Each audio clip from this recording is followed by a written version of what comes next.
पूना में जो घटना हुई, जिसमें एक विधि संघर्षित लड़के ने एक कार चलाते हुए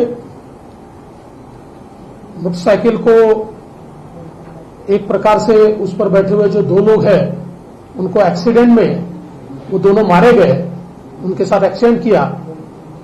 और इसके बाद एक बहुत बड़ा पब्लिक आउटरीच भी पूना में हमको देखने को मिला, क्योंकि जिस समय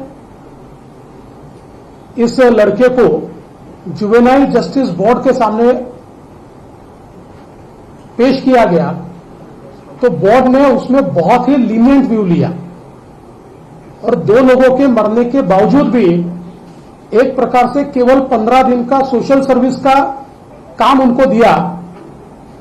इससे आउटरीच और बढ़ा। मूल रूप से अगर हम इसको देखें तो पुलिस ने जो एप्लीकेशन मूव की है उस एप्लीकेशन में बहुत साफ शब्दों में कहा है कि ये लड़का 17 साल 8 महीने का है, ये जो क्राइम है ये हीनियस क्राइम है और निर्भया कांड के बाद जुवेनाइल जस्टिस एक्ट में जो चेंजेस आए हैं उसमें 16 साल से ऊपर अगर विधि संघर्षित बालक है लेकिन क्राइम हीनियस है तो उसको एडल्ट करके ट्रीट किया जा सकता है और उसको एडल्ट ट्रीट करना चाहिए। इस प्रकार की एप्लीकेशन मूव की थी।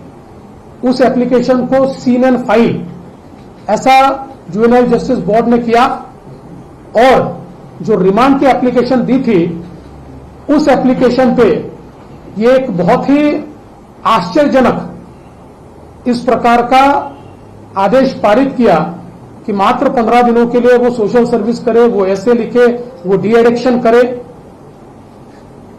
इसके बाद पुलिस ऊपर के कोर्ट में गई थी।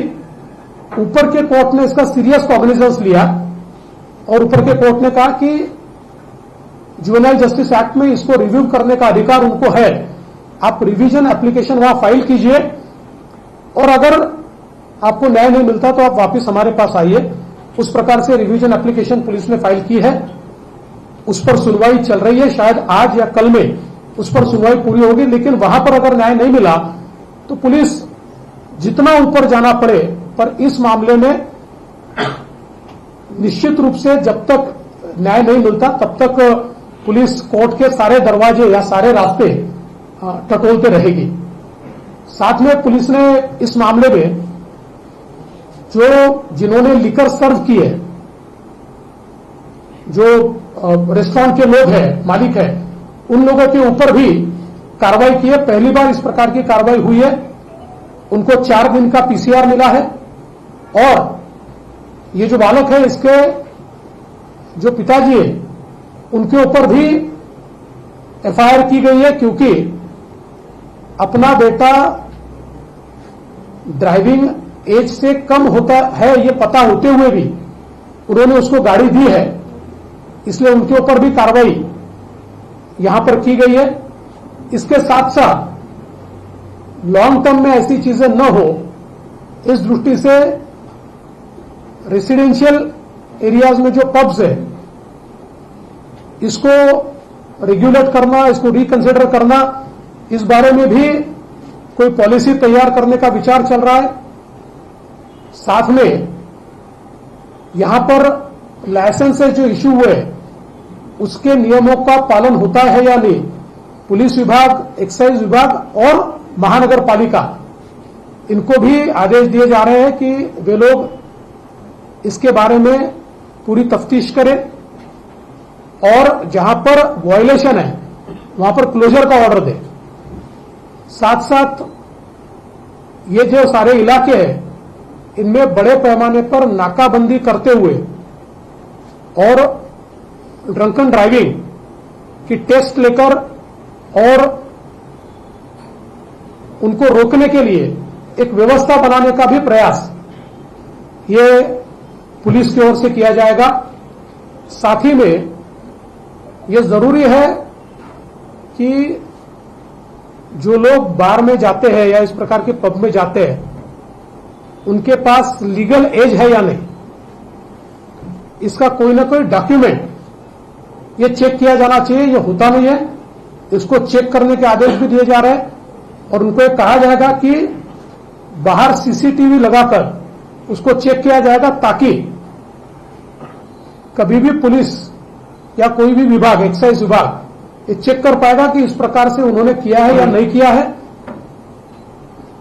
और साथ में ये भी प्रयास होगा कि इस प्रकार की घटनाएं न हो, इस दृष्टि से लॉन्ग टर्म हम लोग कोई व्यवस्थाएं वहां पर कायम करें। मुझे ऐसा लगता है कि ये घटना बहुत ही दर्दनाक है और इस घटना में पुलिस ने 304 अप्लाई किया है, 304A ने। ये हीनियस क्राइम के रूप में पुलिस इसको ट्रीट कर रही है और in the first application itself, यानी कोई आफ्टर थॉट है इस प्रकार से नहीं, in their first application police ने 304 ही इसमें लगाया हुआ है।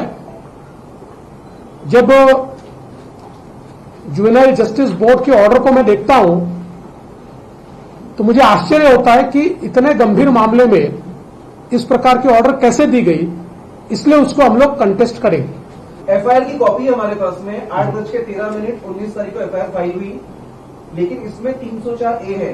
पब्लिक में ऐसा माना जा रहा है कि अमितेश कुमार साहब और देवेंद्र फडणवीस साहब ने जब इंटरव्यू किया तब येरोडा पुलिस स्टेशन ने 304 में इसको कन्वर्ट किया। नहीं, ये प्रिंट है मेरे पास। कोर्ट में जाने से पहले 304 किया गया था। देखिए, जब सीनियर्स गए, अब कोर्ट का मेरे पास रिमांड है ना, कोर्ट में जब उनको प्रोड्यूस किया गया तो कोर्ट में 304 किया गया है। इसलिए जब सीनियर्स गए और सीनियर्स ने वहां पर जाकर कोर्ट में जाने से पहले इंटरवेंशन किया और उसको 304 ही किया है। कोर्ट में 304A नहीं गया, कोर्ट में 304 ही गया। विपक्ष आरोप लगा रहा है, प्लेट की गाड़ी चल रही थी। विपक्ष ये आरोप लगा रहा है कि इस मामले को लेकर पुणे पुलिस ने लापरवाही बरती। जब प्रेशर बना तब जाके कार्रवाई किया और प्रेशर बना है कि बिल्डर था, पॉलिटिकल दबाव था। क्योंकि शुरू के देखिए, मैं पहले बहुत साफ शब्दों में कहता हूं, इसमें आप अगर टाइमिंग देखिए तो आपके ध्यान में आएगा सही वक्त पर एफआईआर दाखिल हुआ। एफआईआर दाखिल होने के बाद जब सीनियर्स ने इंटरवेंशन किया और सीनियर्स ने कहा कि 304A ये तो एक प्रकार से उनको नेग्लिजेंस का फायदा मिलेगा, इसमें तो क्लियर कट ये दिख रहा है क्या घटनाएं हुई है। इसलिए जब उनको कोर्ट में प्रोड्यूस किया गया उस समय 304 ही लगाया गया।